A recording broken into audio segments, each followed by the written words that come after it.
오늘은 우리가 잘 아는 나인성 과부의 아들을 살리신 이야기로 함께 은혜를 나누고자 합니다. 기쁨과 감격에 들떠있던 예수님과 함께한 많은 사람들이 나인이라는 마을 입구에 다다랐을 때에 또 하나의 큰 무리가 있는 너무도 슬픈 장례식 행렬과 마주하게 됩니다. 상반된 두 개의 그룹이 나인이라는 마을의 입구에서 딱 마주치게 된 겁니다. 참 희한하죠? 생명이신 예수님의 행렬과 사망의 행렬이 인카운터 한 겁니다. 누가복음 7장 11절입니다. 그 후에 예수께서 나인이란 성으로 가실새 제자와 허다한 무리가 동행하더니 12절에 보게 되면 과부라 그 성에 많은 사람도 그와 함께 나오거늘. 예수님을 따르는 수많은 인파는 예수님의 생명 역사를 보려고 함께 동참했을 것이고요. 이 기구한 불쌍한 여자를 보려고 아마 온 마을 사람들이 다 위로하러 나왔을 것입니다. 그것도 성 입구, 마을 입구에서 그렇게 만나게 된 겁니다. 나중에 이 사건이 엄청나게 큰 파장을 일으키게 된 이유가 뭐냐 하면 그 수많은 무리가 직접적으로 이 충격적인 부활의 장면을 직관했다는 거예요. 어떤 죽음이든 장례의 행렬은 애절하고 숙연하기 마련입니다. 특히 자식이 먼저 부모보다 죽게 된 장례식은 그야말로 비참하고 비통합니다. 아들이 너무 착하고 너무 귀하고 너무 의지했던 살 소망이었던 그 아들이 만약 실수로 생각지 못한 사고로 죽었다면 이거는 평생 잊을 수 없는 상처일 것입니다.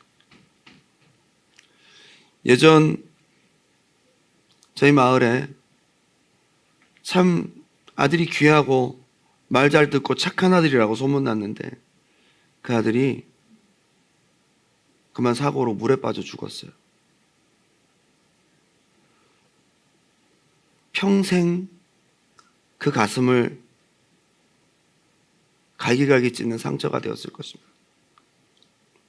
얼마나 아깝고 얼마나 애석하고 얼마나 안타깝고 다시 과거로 시간을 돌릴 수 있다면 돌이키고 싶고 그걸 막아내지 못한 자신이 얼마나 원망스럽고 괴로웠을까요? 평생 살아도 사는 것이 아니었을 것이다. 이 장례식인 겁니다. 근데 이 죽음을 더 슬프게 하는 것은 이 여자분은 이미 남편을 잃은 과부였다는 거예요. 그리고 이 과부에게 하나뿐인 아들이었다는 것이. 과부라는 단어가 그리 좋게 들리는 어감은 아니지만 대체할 단어가 참 찾기가 어렵습니다. 성경에 나온 단어대로 그냥 사용하겠습니다. 양해해 주시기 바랍니다. 남편이 죽어서 홀로 된 부인을 과부라고 얘기를 합니다. 그래서 그 당시에는 과부임을 표현하는 특별한 옷을 입기도 했고 화장을 하지 않고 치장을 하지 않았습니다. 옛날 이스라엘 사회에서는 남편이 먼저 죽는다 그런 것은 이 재앙을 당했다는 것과 똑같습니다. 재앙을 당한 여인인 거예요. 고아와 나그네와 더불어 사회의 대표적인 소외계층입니다. 특별히 과부는 남편을 잃은 여인들에게는 경제 능력이 없었어요. 누군가가 끼니를 챙겨주지 않으면 굶어 죽을 수 있는 아주 사는 것 자체가 힘든 사람들입니다. 한 유대 문헌에 따르면 부인이 결혼해서 자기 남편에게 해주는 일에 대해서 기록한 일이 있는데 부인은 밀을 빻아서 빵을 굽고 아이를 낳으면 아이에게 음식을 먹이고 그리고 남편에게 잠자리를 깔아주어야 합니다. 그리고 남편이 술을 먹고 취하면 얼굴을 닦아줘야 됩니다. 손과 발을 닦아줘야 됩니다. 술 취해서 행패 부리고 자면 얼굴을 닦아줘야 됩니다. 손발, 이런 여자가 어디 있어요? 게다가 부인이 나가서 돈을 벌면 그 돈은 남편에게 귀속됩니다.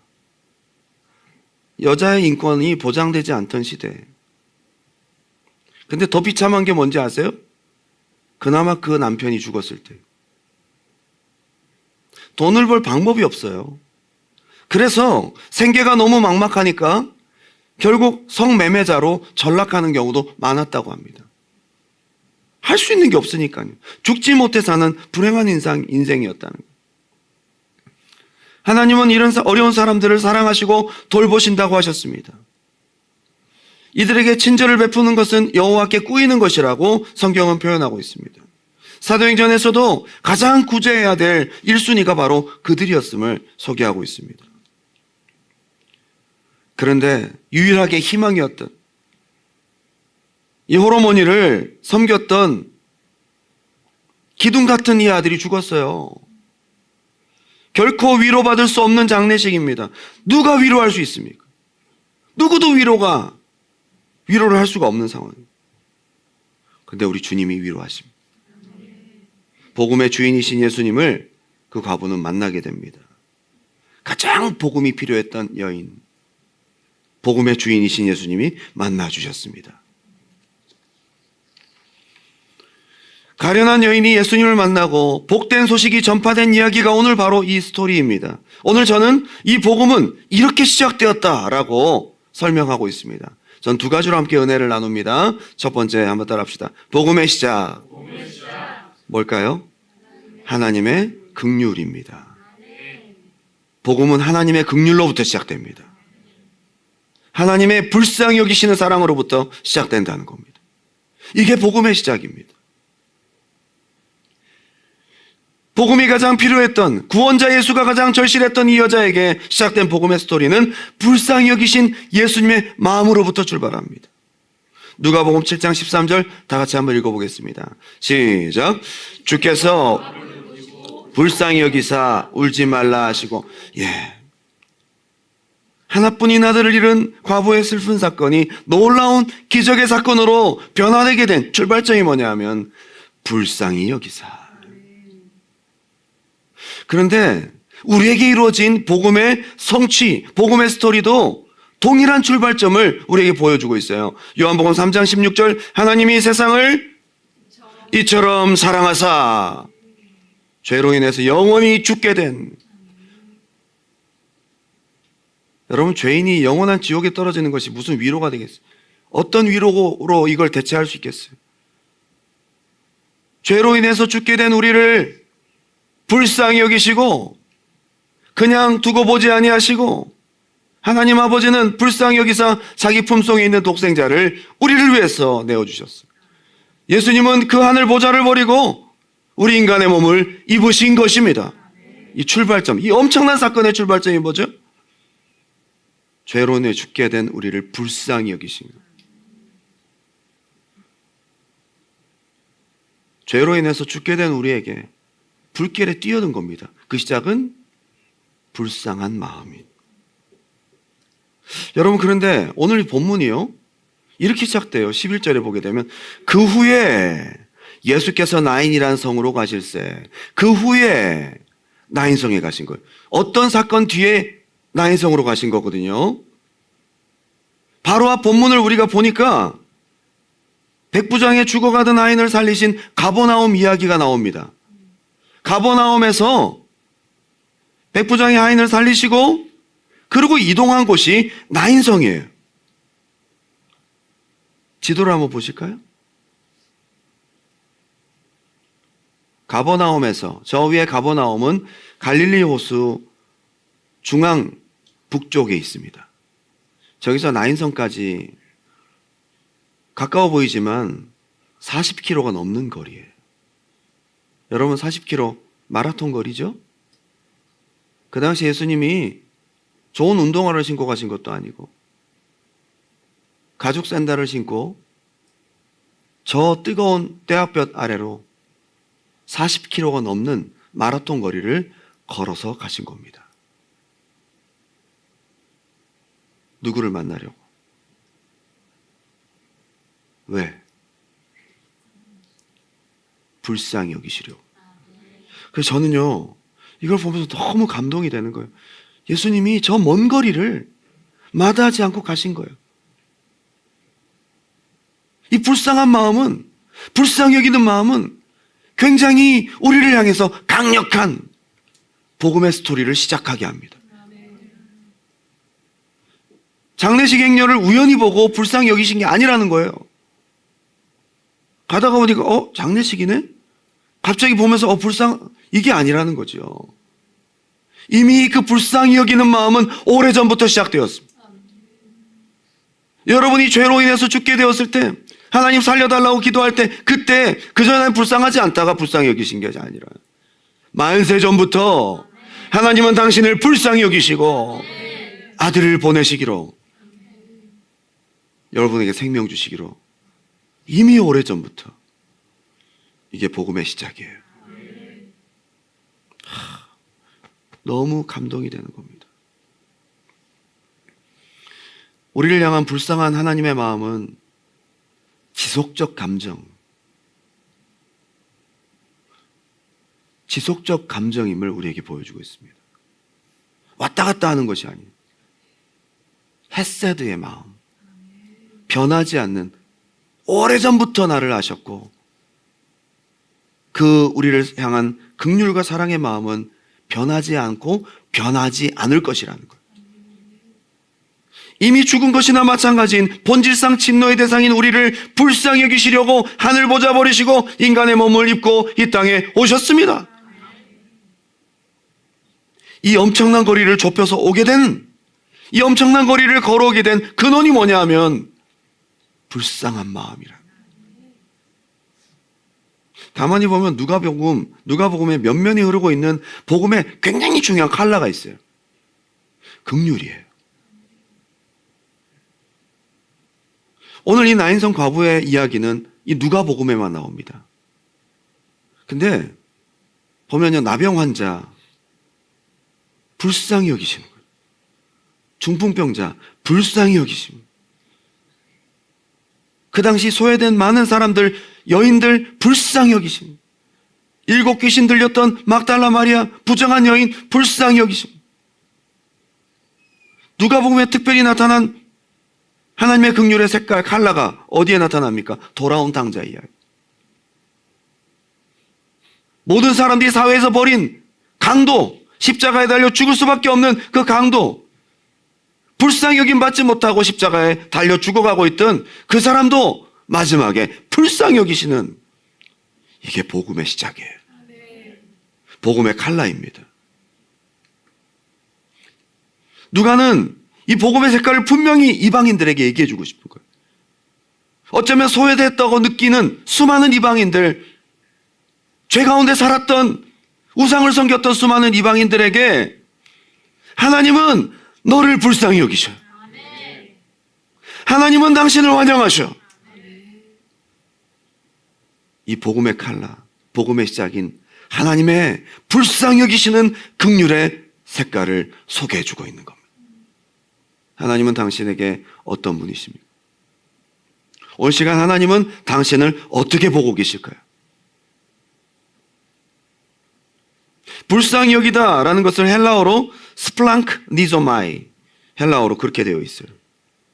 이게 마태, 마가, 누가복음에만 12번 등장합니다. 누가복음에 더 많이 등장하고요. 목자 없는 양 같음을 보시고 민망히 여기셨다. 이게 스플랑크 니조마이, 불쌍히 여기시는, 같은 단어가 반복됩니다. 인간을 향한 예수님의 일관된 감정이라는 거예요. 이것으로 모든 기적과 모든 역사가 시작됩니다. 구원이 시작됩니다. 이것으로 복음이 시작됩니다.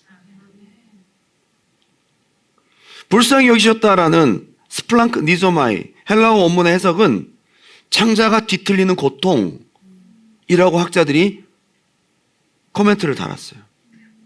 가장 비슷한 단어를 찾을 수가 없어요. 컴패션. 여자의 슬픔과 고통에 예수님은 동참하시는 거예요. 아유, 불쌍하다. 그게 아니라 어느새 그 여자의 가장 극심한 고통스러운 갈기갈기 찢긴 그 마음속에 들어가 계세요. 동참하고 계십니다. 괴로움에 함께하고 계십니다.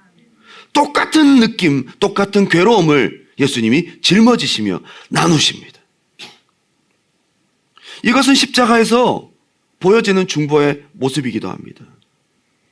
우리의 죄를 짊어지시고 우리의 고통에 동참하시는 겁니다. 하나님으로부터 외면받고 버림받는 우리의 모습을 짊어지시고 동참하시는 겁니다. 이게 중보잖아요.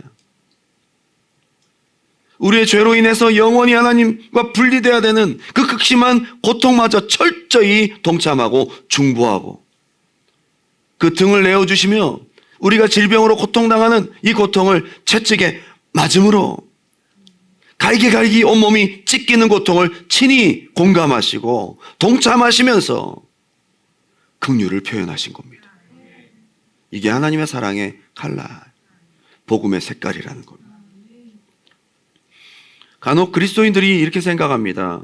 주님은 내가 고통당할 때 어디 계시는 걸까? 하나님이 나의 아픔을 알긴 아시는 걸까? 내가 이렇게 힘들고 어렵고 기도하는데 하나님은 왜 나를 그냥 두실까? 라는 의문을 가질 때가 있습니다. 여러분, 근데 오늘 예수님이 자기의 마음을 우리에게 보여주십니다. 복음에 대한 이해가 필요해요. 복음의 주임에 대한 지식이 필요합니다. 오늘 성경에서 분명히 말합니다. 나는 너를 불쌍히 여기는. 불쌍히 여김으로 내가 너에게 생명까지 줄 수 있는, 모든 것을 줄 수 있는 너의 메시아. 주님은 나를 불쌍히 여기셔서 주님이 나의 모든 것들을 함께 아파하시며 나를 구원하시고 함께 하시게 되는 것이 오늘 주님에 대한 나인성 과부의 본문에서 소개하는 바입니다. 히브리서 4장 15절, 우리에게 있는 대제사장은 우리의 연약함을 동정하지 못하실 리가 아니요 쉼파테요, 동정하다, 공감하다, 모든 일에 우리와 똑같이 시험을 받으시니로되 죄는 없으시니라. 그러므로 우리는 긍휼하심을 받고 때를 따라 돕는 은혜를 얻기 위하여 은혜의 보좌 앞에 한번 따라할까요? 담대히 나아갈 것이니라. 여러분, 이 시간은 바로 그러한 시간이에요. 한 주간 동안 우리가 죄로 인해서 넘어지고 지난 실패의 시간들이 있었다 할지라도 오늘 주님 앞에 주님 만나러 나온 자리에 무엇을 기대하고 나와야 될까요? 나를 불쌍히 여기시는, 나를 사랑하시는, 나를 불쌍히 여기셔서 대신 죽으시고 부활하신, 나의 고통과 아픔에 공감하시는 예수님을 예배하러 그분 만나러 오신 것입니다. 할렐루야. 철저히 주님은 경험적 공감을 우리에게 하신, 불쌍히 여기신 그냥 단순한 감정이 아니라는 거예요. 이게 복음의 원동력, 복음이 복음되게 하는 시작점, 이게 하나님이 나와 함께 하시고 느끼신다는 것입니다. 하나님이 나와 함께 울고 계신다는 것, 나와 함께 잠 못 이루며 뒤척이신다는 것, 그렇게 크고 위대하신 하나님이 이렇게 형편없이 연약하고 허물과 죄로 인해서 더럽혀진 우리들과 같은 자리에서 함께 느끼고 계신다는 것. 여러분, 이것을 이해하는 것이 복음을 이해하는 것입니다. 무엇이 복음입니까? 에베소서에 주님은 머리, 우리는 지체라고 얘기를 합니다. 유기적인 우리 몸과 같은, 그러니까 우리가 아플 때는 주님도 함께 느끼고 아픈, 이게 교회의 지체, 주님과 하나 되고 연합된 주님과 우리와의 관계인 거예요. 따로 뗄래야 뗄 수가 없는 것입니다. 여러분, 이러한 기대가 있기를 주님의 이름으로 축원합니다. 여러분, 기도하러 오실 때에, 예배하러 오실 때에 무엇을 기대하고 오십니까? 나를 긍휼히 여기시는, 나를 사랑하시는, 변함없이 나를 사랑하시는 그 주님이 나를 불쌍히 여기시고 지금 나의 아픔, 나의 외로움, 나의 슬픔, 나의 질병, 죄로 인해 느끼는 고통들을 공감하시고 함께 하시고 중보하심을 우리가 기대하고 바라보며 나오는 것입니다. 오늘 이 자리에 그 주님이 함께 계십니다. 오늘 이 자리에 주님께서 당신을 보고 계십니다.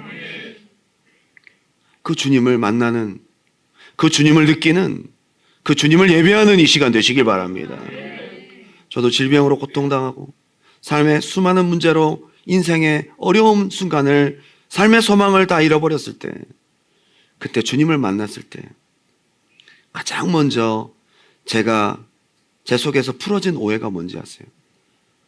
하나님이 나를 불쌍히 여기시는구나, 나를 버려두신 것이 아니었구나, 나를 외면하신 것이 아니었구나, 나를 불쌍히 여기시는구나, 그래서 이분이 나를 위해 죽으셨구나.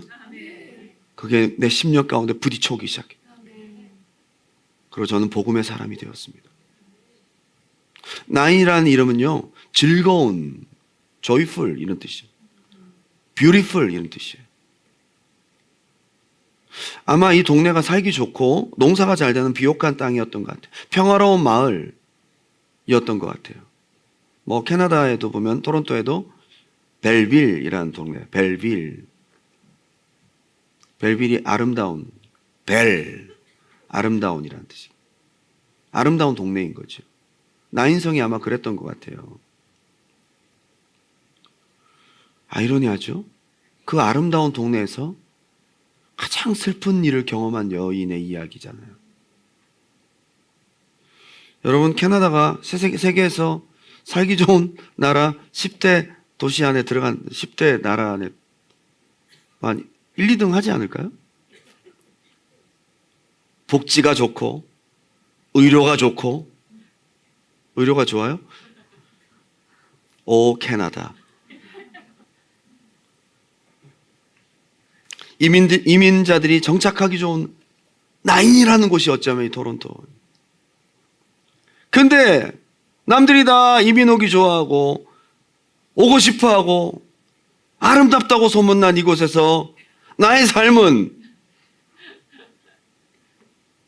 그 이름에 걸맞지 않게 괴롭고 힘든 시간을 보내고 있지는 않습니까? 난 왜 이렇게 힘들지?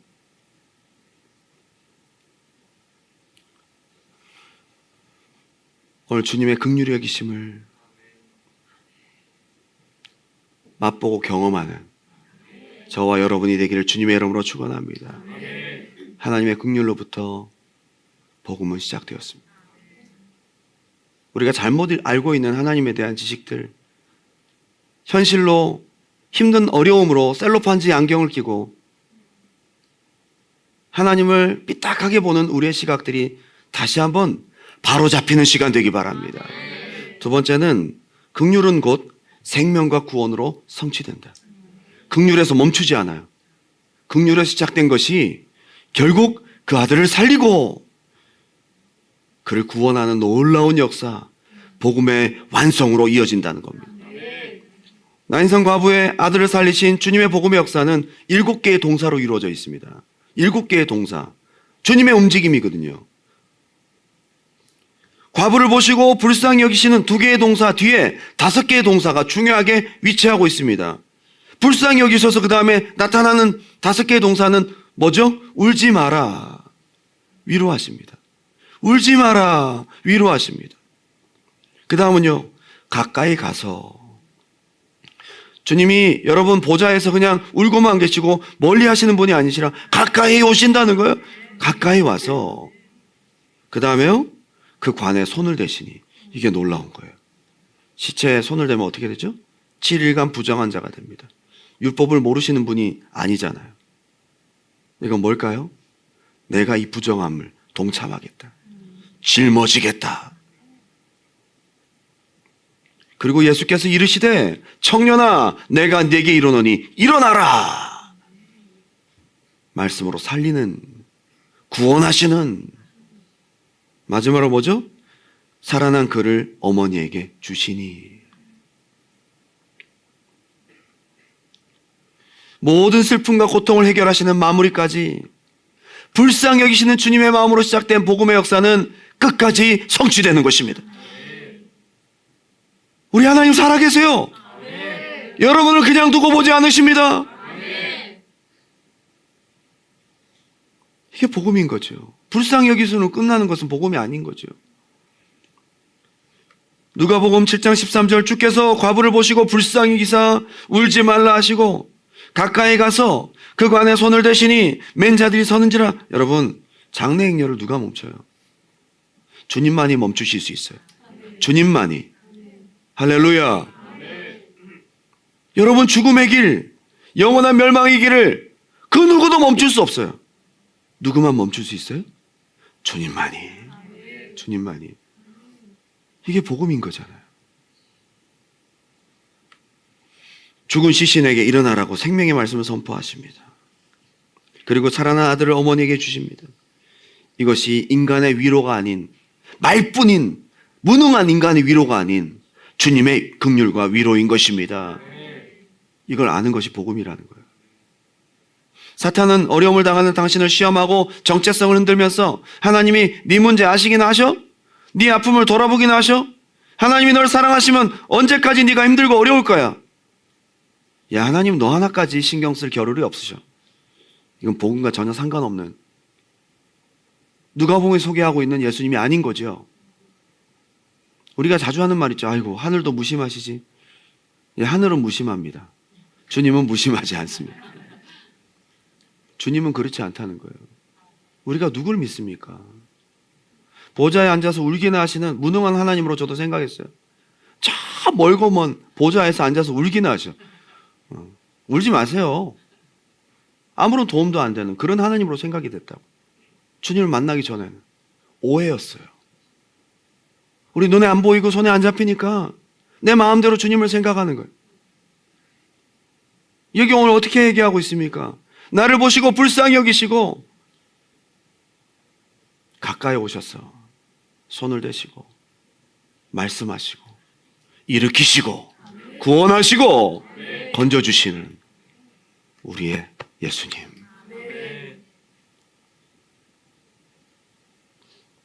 여기 손을 대신다, 손을 대시니, 이게 보면요, 신약성경에서 주의 손이라고 되어 있는 게 뭐냐면 현실에 미치는 주님의 영향력, 실제적인 역사하심이 복음에 전파되는 놀라운 역사에 주님의 손이라고 표현하고 있어요.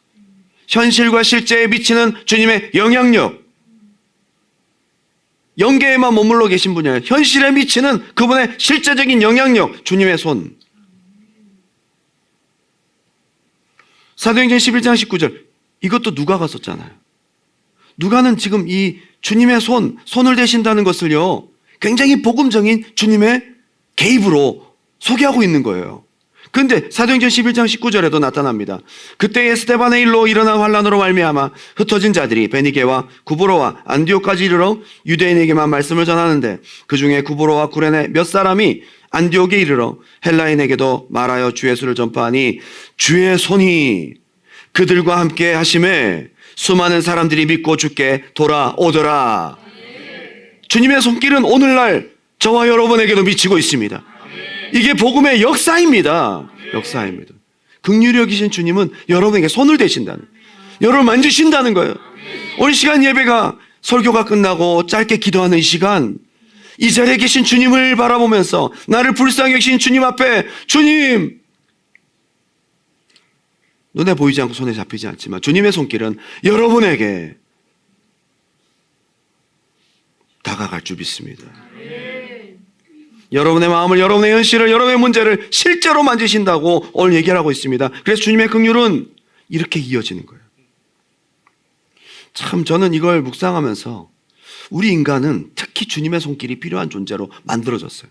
모든 천지 만물은 말씀으로 창조하셨잖아요. 빛이 있으라, 궁창이 있으라, 땅은 과목을 내라, 해달별들이 있으라. 인간은 어떻게 하죠? 손으로 만드세요. 그리고 그 코에 생기를 불어넣어요.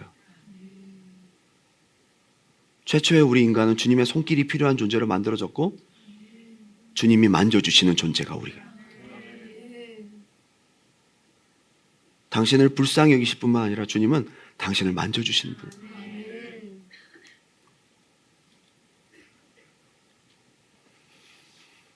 관에 손을 대시며 레위기 21장 11절, 민수기 19장 11절, 시체를 만진 자는 7일 부정하리니, 그분이 대신 짊어지시고 우리의 부정함을 깨끗게 하신다. 그분은 부정해지지 않아요. 부정함을 깨끗게 하시는 분이시지. 우리의 삶과 죽음을 주관하시는 예수님, 인간에게 내려진 영원한 판결인 영원한 죽음, 죄의 결과로 맞게 될 마땅한 심판, 이것을 만지시고 해결하실 분은 오직 예수님 한 분이십니다. 할렐루야! 어떠한 문제도, 어떠한 질병도, 어떠한 어려움도, 어떠한 죄의 문제도 마다하지 아니하시고 친히 짊어지셔서 해결해 주시는 그분의 구원의 손길을 우리가 늘 느끼며 살았으면 좋겠습니다. 주님은 말씀만 하시는 것이 아니라 여러분의 문제를 손으로 만지십니다. 문둥병자, 귀신 들려 벙어리 된 자, 날 때부터 소경된 자, 전부 주님이 손을 대셨어요. 나병 환자에게 특히 손을 대시며 그를 고쳐주십니다. 현실이고 실제라는 것입니다. 그리고 한번 따라할까요? 예수께서 이르시되 말씀하십니다. 누구에게 말씀하시죠? 어머니에게도 말씀하세요. 울지 마라. 슬픔 당한 사람에게 말씀하십니다. 그리고 죽은 청년에게 말씀하십니다. 죽어있는 사람에게 말씀하십니다. 이 말씀은 추상적인 느낌이 아니에요. 의미전달로 끝나는 것이 아니에요. 실제적인 구원의 소리이고 성취되는 생명의 말씀인 줄 믿습니다. 오늘 이 시간 선포되는 말씀이 여러분 심령 가운데 아멘으로 받아들여질 때에 이 말씀은 이루어지고 죽은 우리 심령이 살아나고 주님을 만나는 역사, 믿음의 역사가 생길 줄 믿습니다. 요한복음 5장 24절, 25절 내가 진실로 진실로 너희에게 이르노니 내 말을 듣고 또 나 보내신 이를 믿는 자는 영생을 얻었고 예수님의 말씀을 들은 자는 영생을 얻었고 심판에 이르지 아니하나니 사망의 생존으로 옮겼느니라. 완료 시제예요. 옮겨졌어 이미. 말씀을 듣고 아멘하는 순간 이미 그 말씀의 능력으로 옮겨졌어요. 그런데 중요한 것은 진실로 진실로 너희에게 이르노니 죽은 자들이 하나님의 아들의 음성을 들을 때가 오나니 곧 이때라. 한번 따라할까요? 듣는 자는 살아나리라. 이게 하나님 말씀의 능력이에요. 긍휼히 여기신 주님은 여러분의 손을 대시고 그분의 생명의 말씀으로 여러분을 살리십니다. 약속을 이루시는 주님이시라는 거예요.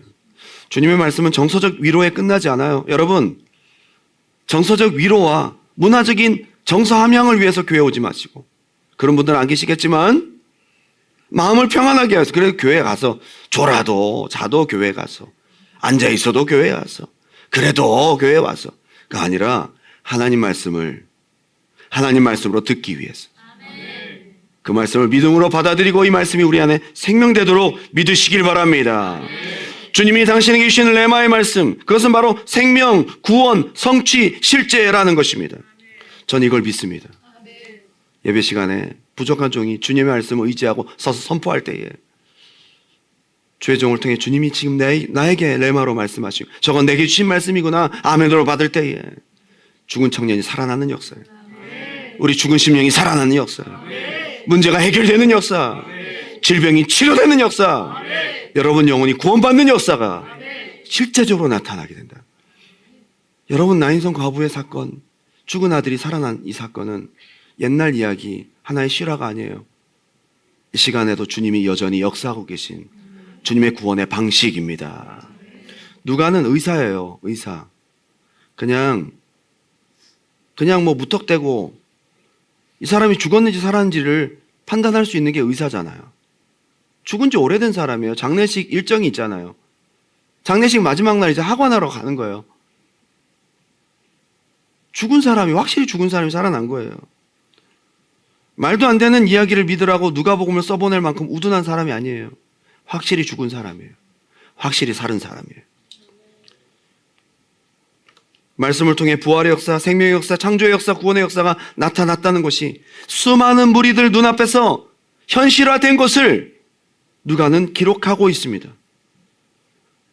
예배 시간에도 그리고 마지막 날에도 주님의 생명의 말씀을 듣고 아멘하고 살아난 경험이 있는 자들은 마지막 날에도 주님의 음성을 듣고 살아나게 될 줄 믿습니다.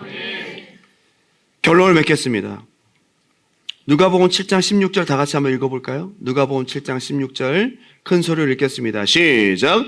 모든 사람이 두려워하며 하나님께 영광을 돌려 이르되 큰 선지자가 우리 가운데 일어나셨다 하고 또 하나님께서 자기 백성을 돌보셨다 하더라. 아멘. 이게 지금 복음 전파가 된 거예요. 복음 전파의 내용이 뭐예요? 큰 선지자가 일어났는데 하나님이 우리를 사랑하셔서 우리를 불쌍히 여겨주셔서 우리를 돌보셨다. 복음이잖아요.